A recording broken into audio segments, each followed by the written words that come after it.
নমস্কার, আমি ডাক্তার অনুকা রায়। আমি আজকে যে বিষয় নিয়ে কথা বলবো, সেটা কিন্তু অনেকেরই মনে প্রশ্ন থাকে যে পিসিওএস নিয়ে কি স্বাভাবিকভাবে গর্ভবতী হওয়া সম্ভব এবং সম্ভব হলে সেটা কতটা।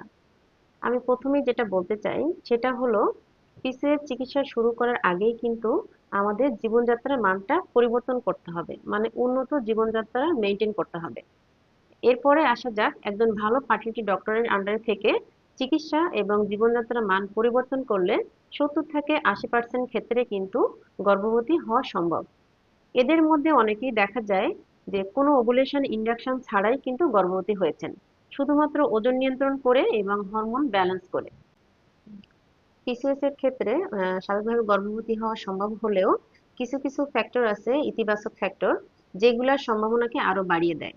যেমন মাসিকটা যদি নিয়মিত থাকে, ওজনটা যদি ঠিক থাকে এবং একটা স্বাভাবিক বা স্বাস্থ্যকর জীবনযাপন যদি করা হয়, তখন কিন্তু সম্ভাবনাকে অনেকখানি বাড়িয়ে দেয়। আবার কিছু কিছু ফ্যাক্টর আছে যে ফ্যাক্টরগুলা আমাদের সম্ভাবনাকে কমিয়ে দেয়। যেমন একটা অস্বাস্থ্যকর জীবনযাপন, ওজন অনেক বেশি বেড়ে যাওয়া এবং অনিয়মিত মাসিক বা মাসিক একেবারে বন্ধ থাকা। এসব ক্ষেত্রে কিন্তু চিন্তার বিষয় যে গর্ভবতী হওয়াটা তখন কঠিন হয়ে পড়ে।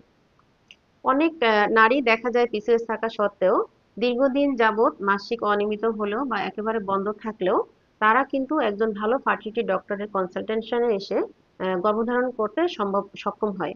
এটা কিভাবে সম্ভব হয়? যে নিয়মিত খাদ্যাভ্যাস বা একটা ব্যালেন্স ডায়েট এবং লাইফস্টাইল মডিফিকেশন করে এবং চিকিৎসা নিয়ে। হুম।